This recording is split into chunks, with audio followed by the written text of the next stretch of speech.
Hi, everyone. Thank you so much for joining us for another iWoman Report. I'm Cathleen Trigg-Jones. What a difference a couple of weeks can make, right?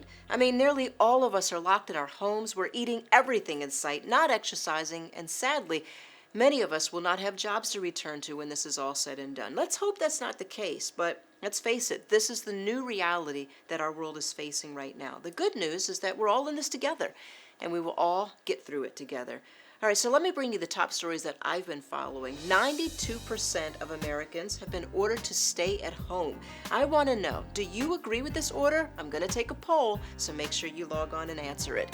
A record 6.5 million Americans filed for unemployment. The FDA says throw out a popular drug you probably have in your medicine cabinet right now. And how do you stay healthy and fit while being cooped up at home? We'll have a report on that as well. So if you haven't been following the news, things are really beginning to get very tense with this coronavirus here in the United States. Donald Trump has completely changed his tune and his tone this week, and he's now advising America to brace for the worst. I want every American to be prepared for the hard days that lie ahead. We're going to go through a very tough 2 weeks. This is going to be a very painful, very painful 2 weeks.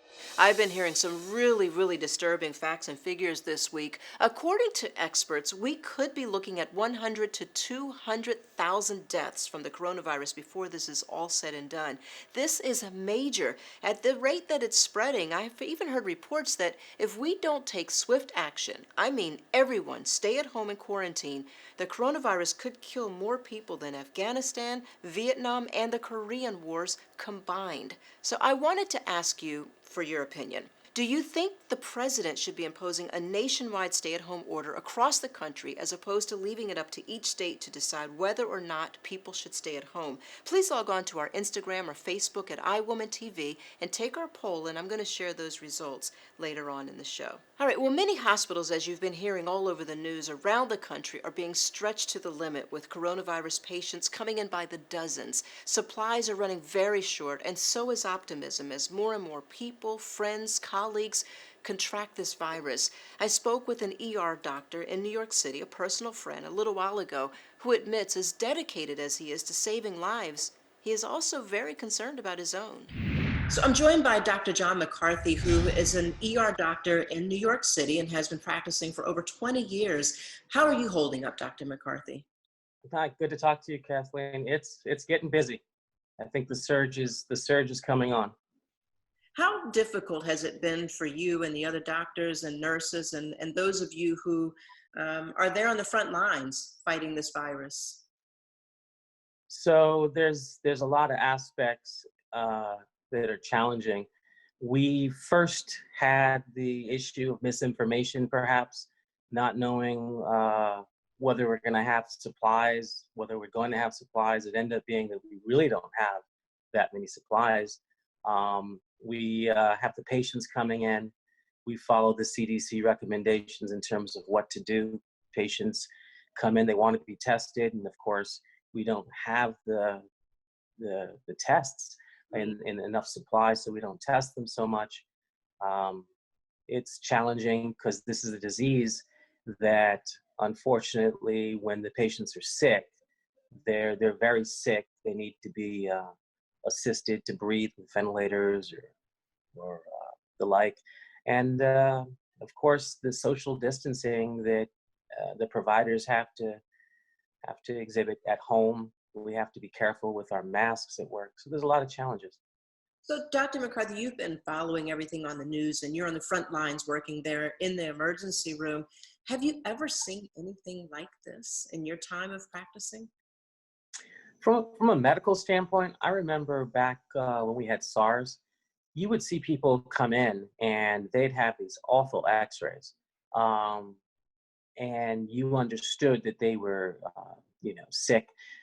This is somewhat similar. The x-rays, the CAT scans we get on these patients, they're just horrible. Imagine, a healthy 40-year-old who comes in and you see just splotches of infiltrate all over their lungs from that standpoint.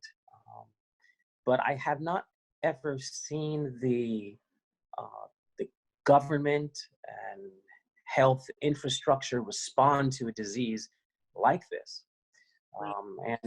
And certainly, the numbers with SARS, I didn't see the numbers like what we're seeing with this one. And Yeah. if you are sick, should you go to the emergency room? When do you know that you? No. So if you get a cold, guess what? You've got coronavirus. Now that may or may not be true, but that is our presumption. If you have a cold, fever, you have coronavirus. If you have shortness of breath, a cough, and fever, we will test you. If you don't have those things, we're not going to test you. We just don't have enough tests as yet, and that may change on a daily basis. That may change. And a lot of people may have a fever, and we send you home. A lot of people may have a cough, and we send you home. But if you got all three, we're going to test you, and then we're going to send you home. Because ultimately, you quarantine at home, and then we figure out later if you have it. And if you do, good, you're quarantining at home. If you have severe symptoms, then you come in, and we'll assist you. So the real answer is no, don't come in. Don't come into the emergency room. And because we don't want you to get it. And I'm sure in the waiting room, there's people with it. So you're not able really to practice social distancing in a busy emergency room, waiting room, or in a emergency room with tons of patients. So don't come in. Are you concerned at all about your own health and your family going there and coming home every day? Oh yeah. I'm supplies for my PPE, my protective gear is running short. I'm in the room and I challenge myself to imagine, is the virus really sneaking in between my mask? Most of us have basically acknowledged we're going to get it. Yeah, we're going to get it. And if we ever get a cough or a fever, we quarantine for 14 days like everybody else. But yeah, I'm pretty sure I'm going to get it if I haven't already. Right. And then how do you protect your family? Yeah, well, my wife and kid, they're living upstairs, and I'm basically living down here. Yeah, and so social distancing. Of course, our thoughts and prayers go out to all of the doctors and healthcare providers that are fighting on our behalf. While the world has been focused on the war on corona, many women may not realize there is another war that's being waged over their reproductive rights. This week, federal judges in 3 states, Alabama, Ohio, and Texas, blocked orders banning non-essential medical procedures from limiting abortions due to the coronavirus outbreak. This is a huge win for abortion rights advocates. It's extremely cruel that in the middle of a pandemic and economic insecurity that the state is essentially forcing people who don't want to remain pregnant to remain pregnant. The governor's order, it explains that one thing Texas needs right now is we need to free up hospital capacity, but we also need more personal protective equipment, the masks and gloves and gowns that our first responders and that our healthcare professionals who are treating patients who have COVID-19, they need these equipments. We're actually facing a shortage here. In Ohio, federal judge Michael Barrett wrote on Monday that the Ohio Department of Health's order halting non-essential procedures likely places an undue burden on a woman's right to choose a pre-viability abortion and thus violates her right to privacy guaranteed by the 14th Amendment. Again, very good news for those in support of a woman's right to choose.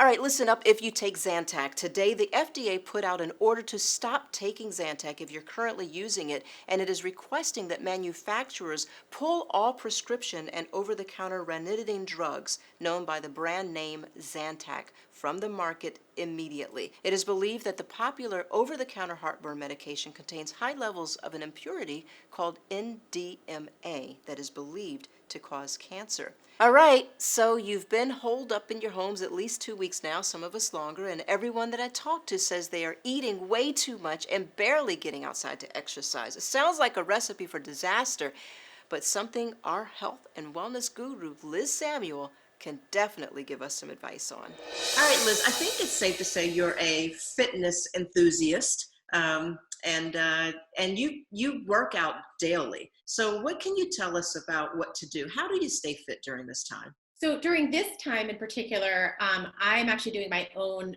at-home workouts. I do them live on Facebook. They're 25 to 30 minutes. It's cardio with some strength training, a little bit of kickboxing, and then just some toning. And then I always end with a yoga stretch. So for me, that's what's keeping me in shape and kind of staying sane during this time, being able to work out every day. But in terms of other things, what's great is that right now, most studios and most fitness centers and most gyms are offering online classes. So sometimes they're live classes, and a lot of times you can find them on demand as well. I'm finding that there's this really cool one called Obey Fitness, and they have tons of different classes from cardio, kickboxing, bar, yoga, Pilates, everything. And you can watch it live and do it with them, or you can do it on demand. Are they free, or do you have to So the first, you can do, I think, a free month or a free week, and it's worth giving it a shot. But if you don't, and I think after that, it's like $27 a month. And I think during this time, they're offering different people, depending on what they can afford. I think that they're offering even better offers than that. So it's pretty good.